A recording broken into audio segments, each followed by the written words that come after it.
Nursing simple ആണ്, ആർക്കും പാസ്സാകാം എന്ന് കരുതിയാണ് നിങ്ങൾ കോഴ്സിന് ചേർന്നതെങ്കിൽ നിങ്ങളെ കാത്തിരിക്കുന്നത് വലിയൊരു പരാജയമായിരിക്കും. ഫസ്റ്റ് ഇയർ എക്സാം റിസൾട്ട് വരുമ്പോൾ ഏകദേശം 50% കുട്ടികൾക്കും സപ്ലി കിട്ടാറുണ്ട് എന്ന് നിങ്ങൾക്ക് അറിയാമോ? എന്തുകൊണ്ടാണ് സ്കൂളിൽ ടോപ്പർ ആയിരുന്നവർ പോലും നഴ്സിംഗിൽ ഫസ്റ്റ് സെമസ്റ്ററിൽ തോൽക്കുന്നത്? ഉത്തരം സിമ്പിൾ ആണ്. നിങ്ങൾ ഇപ്പോഴും പഠിക്കുന്നത് +2 രീതിയിലാണ്. എന്നാൽ നഴ്സിംഗ് സിലബസ് ആവശ്യപ്പെടുന്നത് തികച്ചും വ്യത്യസ്തമായ ഒരു പഠന രീതിയാണ്. അത് തിരിച്ചറിയാൻ വൈകുന്നതാണ് നിങ്ങളുടെ തോൽവിക്ക് കാരണം. നഴ്സിംഗിൽ വിജയിക്കാൻ ആവശ്യം ഹാർഡ് വർക്ക് അല്ല, സ്മാർട്ട് വർക്ക് ആണ്.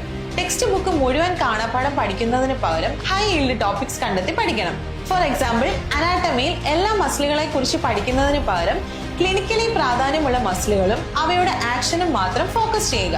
ഇതിനെയാണ് സെലക്റ്റീവ് ആൻഡ് എഫക്റ്റീവ് സ്റ്റഡി എന്ന് പറയുന്നത്. ഹോസ്പിറ്റലിൽ എമർജൻസി വിഭാഗത്തിൽ ജോലി ചെയ്യുമ്പോൾ എല്ലാ രോഗികളെയും ഒരുപോലെയല്ല പരിഗണിക്കുന്നത്.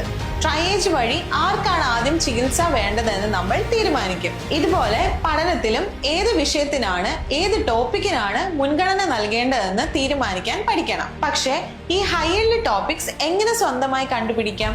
മുൻ വർഷത്തെ ചോദ്യപേപ്പറുകൾ മാത്രം നോക്കിയാൽ മതിയോ? അല്ല, അതിന് കൃത്യമായ ഒരു ബ്ലൂ പ്രിന്റ് ഉണ്ട്. അത് എന്താണെന്ന് അറിയാമോ? ഇതുപോലെ നഴ്സിംഗ് സബ്ജക്ട് സിമ്പിളായി മനസ്സിലാക്കി പഠിക്കാൻ താല്പര്യമുണ്ടെങ്കിൽ നഴ്സിംഗ് എന്ന് കമന്റ് ചെയ്യും.